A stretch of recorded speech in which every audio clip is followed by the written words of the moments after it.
Good morning students. आज मैं आपके पेपर 12th की यूनिट 4th में mention somatic cell genetics and alternative approach to gene mapping के आगे की जो मेथड है उसके बारे में बताऊंगी।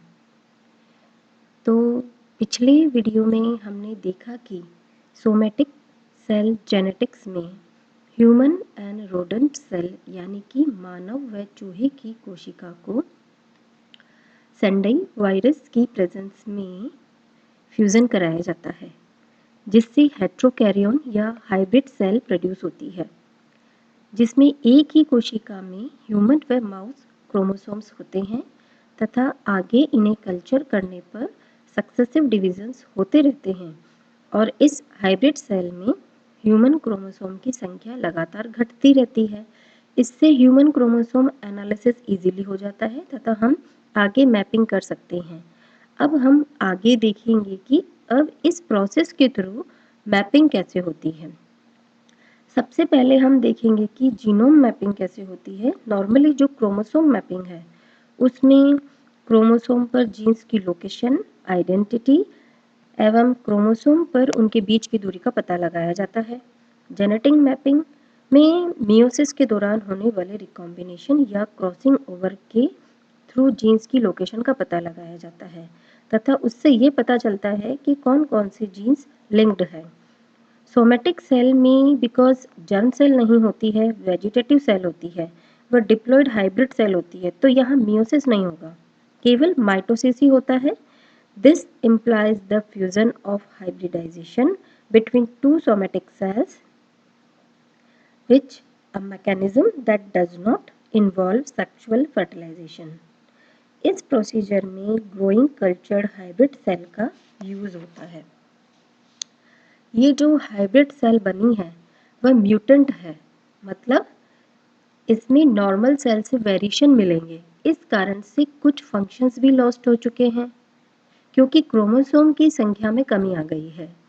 इस कमी को पूरा करने के लिए कुछ बायोकेमिकल प्रोसेस की जाती है, जिससे जो मिसिंग फंक्शंस हैं वे जीनोम के थ्रू ऐड कर सकते हैं हम। इससे हाइब्रिड सेल की मेंटेनेंस बनी रहती है, अर्थात इसमें हर डिवीजन पर complete set of mouse cell व small number of human chromosome होते हैं। ये जो टेक्निक है वो सेलेक्टिव सिस्टम है, an experimental technique that enhances the recovery of specific genotype.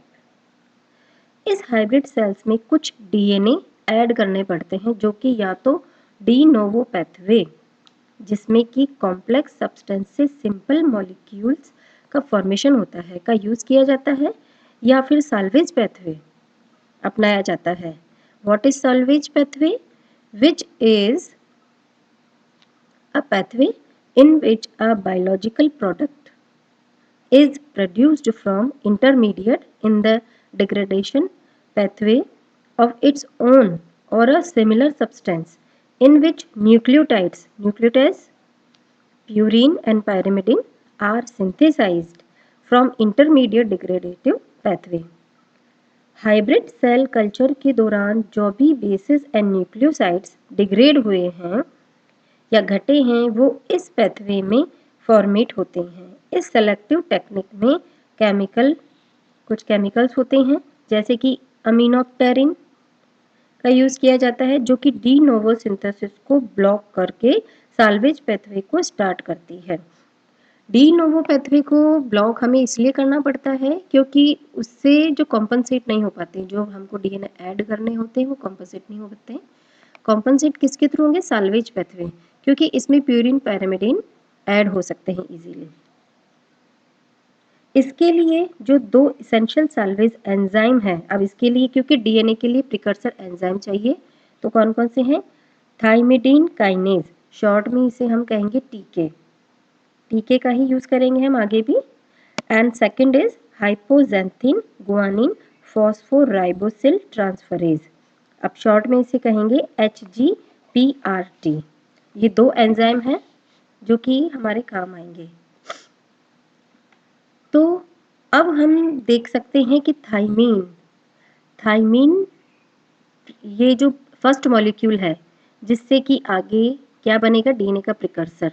Thymine को हम लेंगे और टीके थाइमिडीन काइनेज जो एंजाइम है उससे क्या बनेगा, थाइमिडिलिक एसिड। डायग्राम में हम देख सकते हैं कि उससे थाइमिडिलिक एसिड बन रहा है, वो डीएनए प्रिकर्सर है। प्रिकर्सर यानी कि पूर्ववर्ती, डीएनए का पूर्ववर्ती मॉलिक्यूल जिससे कि आगे डीएनए का फॉर्मेशन होगा। तो ये हमारा बन चुका टीके जो एंजाइम है उससे। सेकंड जो एंजाइम हमने लिया था HGPRT, उसका हम यूज करके क्या, पहले फर्स्ट मॉलिक्यूल क्या लेंगे, हाइपोजेंथिन।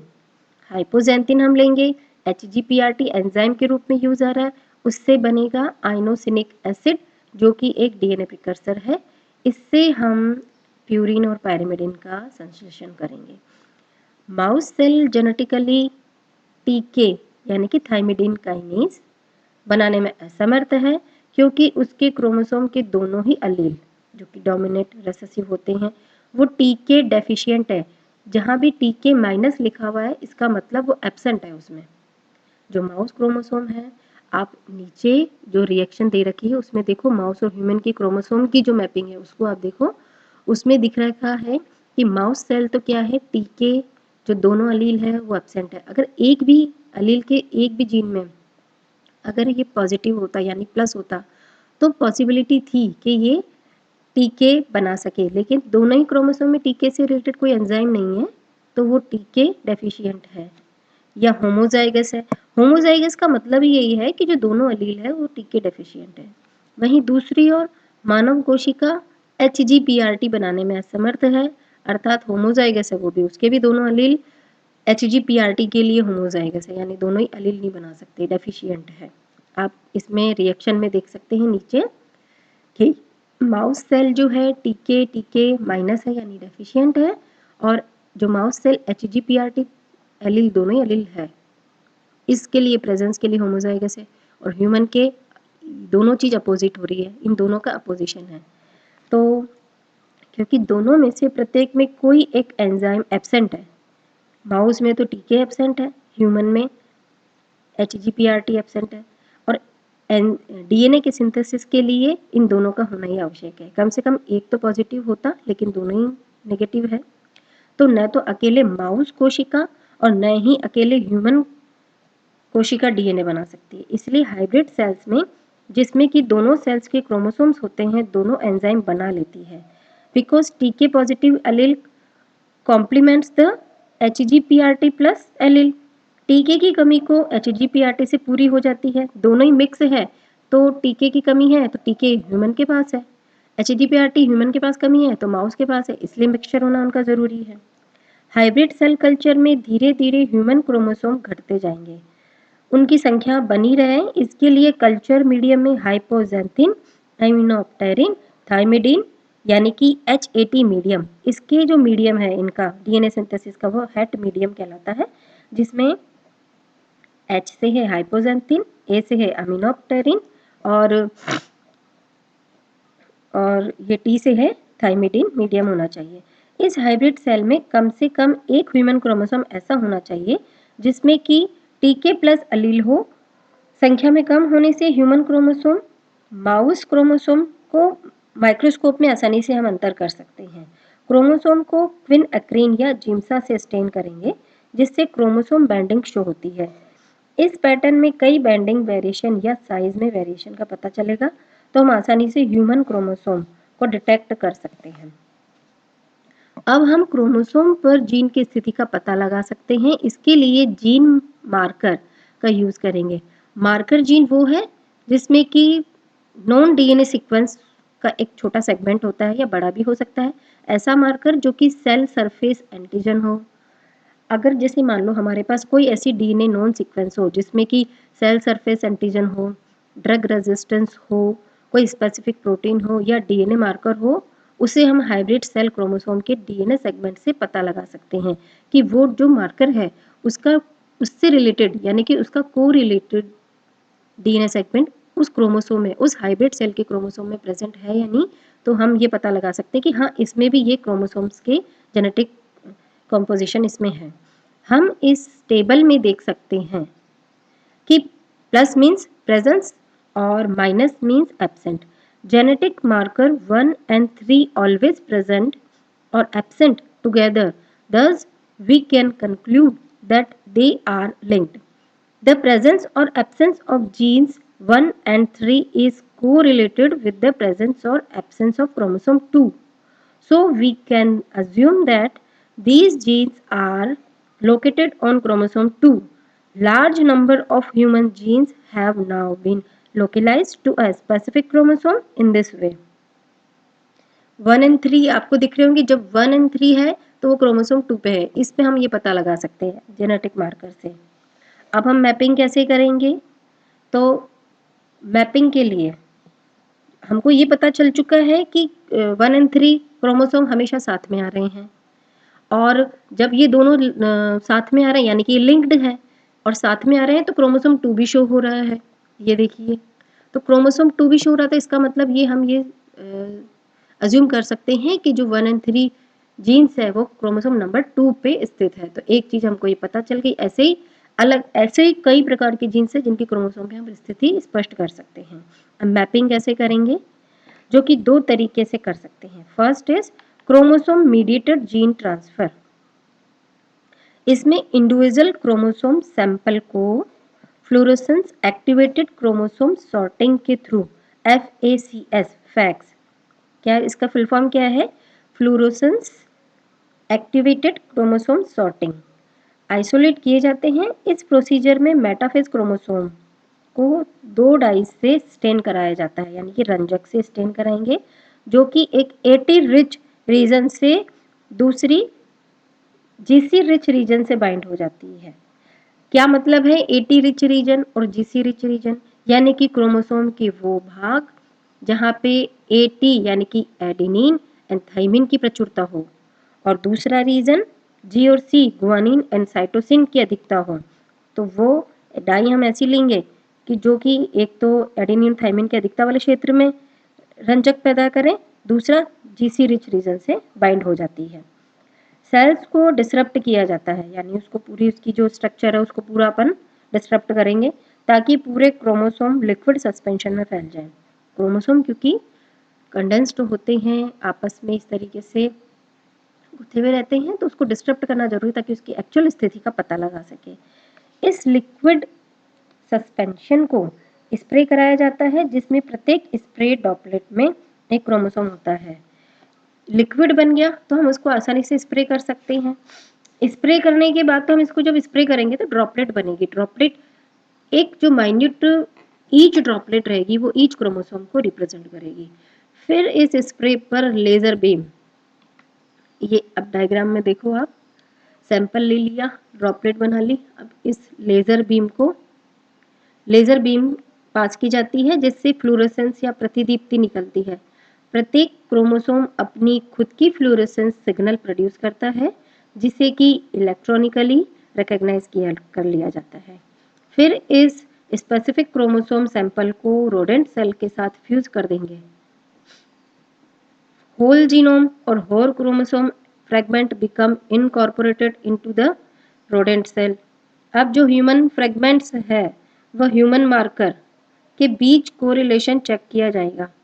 क्रोमोसोम पर 2 ह्यूमन जीन मार्कर कोई अगर पास में हो तो इसका मतलब वे साथ में ही ट्रांसफर हुए हैं। अब सेकंड मेथड जो मैपिंग का है वो है irradiation and fusion gene transfer, IFGT short में कहेंगे। ये पहले मेथड का ही एक्सटेंशन है। इस विधि द्वारा क्रोमोसोम के हाई रिजोल्यूशन मैप जनरेट होते हैं। First human cell is irradiated with 3000 radiations of X-rays to fragments of the chromosome, then fuse with the rodent cells to form a different hybrid. इसमें करना कुछ नहीं है, वही पहले की तरह ही है। जैसे पहले हमने लेजर बीम से पास करा करके रोडेंट सेल में इनकॉर्पोरेट कराई थी, अब हम क्या करेंगे, इसमें एक्सरे के इरेडिएट यानी कि एक्सरे रेडिएशन दे करके फिर रोडेंट सेल से अपन उसका फ्यूजन करवाएंगे तो हाइब्रिड सेल बन जाएगी। ह्यूमन क्रोमोसोम रोडेंट क्रोमोसोम से इनकॉर्पोरेट होंगे बट ट्रंकेटेड, यानी कि मीन्स जो क्रोमोसोम फ्रेगमेंट्स शॉर्ट हुए हैं, घटे हैं, वो भी देखे जा सकते हैं। मॉलिक्यूलर मार्कर की क्रोमोसोम पर स्थिति को चेक करेंगे। ये अब इस डायग्राम में आप देखो, ह्यूमन क्रोमोसोम है, रोडेंट क्रोमोसोम है। ह्यूमन क्रोमोसोम, रोडेंट सेल को हम एक्सरे नहीं देंगे, केवल जो एक्सरे से क्या होगा, एक्सरे हमने केवल ह्यूमन सेल को दिया है। ह्यूमन सेल को देने के बाद हमने इसको फ्यूजन कराया था। फ्यूजन कराया में आप देखिए कुछ जो है शॉर्ट हुए या ट्रंकेटेड हुए, वहाँ पे एक्सरे से जो ब्रोकन हुए वो दिख रहे हैं। तो वो दिख रहे हैं तो इसका मतलब वो ह्यूमन क्रोमोसोम्स है। अब ह्यूमन क्रोमोसोम की हम स्थिति को आसानी से पता लगा सकते हैं। मॉलिक्यूलर मार्कर की क्रोमोसोम पर स्थिति को चेक करेंगे, कैलकुलेट करेंगे। फिर next step is to calculate the frequency of co-retention of pairs of human molecular markers. इसका क्या मतलब है कि अब हम ये भी चेक कर सकते हैं कि कौन कौन से मॉलिक्यूलर मार्कर यानी कि कौन कौन सी डीएनए फ्रेगमेंट जो नॉन सीक्वेंस है वो साथ में आई है, साथ में पास हुई है हाइब्रिड में, उसको हम चेक कर लेंगे। इससे ये पता लगा सकते हैं कि ये तो लिंक्ड है। जो क्लोजली लिंक्ड मार्कर्स है उनकी को रिटेंशन यानी कि साथ साथ में आने की प्रवृत्ति, फ्रीक्वेंसी ज़्यादा आएगी। तो फ्रीक्वेंसी भी पता लगानी है हमको, कितनी बार वो आए हैं साथ साथ में, यानी कि उतनी ही बार वो डीएनए सीक्वेंस उस क्रोमोसोम के ऊपर है। बिकॉज वे इतने क्लोज लिंक्ड है कि रेडिएशन से ब्रेक ही नहीं हो पाए, मतलब रेडिएशन भी उनको ब्रेक नहीं कर पाए क्योंकि वो इतने क्लोज है। अगर वो दूर होते तो वो उनके बीच में गैप हो जाता। अब जो मार्कर दूर है उनकी फ्रीक्वेंसी कम आएगी, है ना। तो इस विधि से हम क्या कर सकते हैं, इस विधि द्वारा large sample size easily calculate हो सकता है अगर लार्ज है तो इसमें क्या हाई रेजोल्यूशन मैप हमको देख सकता है। अब कंक्लूजन क्या निकलता है कि correlation of retention of human markers and chromosome in hybrid rodent human cell lines allows chromosomal assignment of the markers or co-retention of different human markers in X irradiate hybrid allows high resolution mapping of the chromosomal loci of the markers। तो ये आपकी जो somatic cell genetics के through mapping कैसे होती है वो विधि है। अब आगे जो नेक्स्ट टॉपिक है हम उसको अगले वीडियो में देखेंगे। Thank you.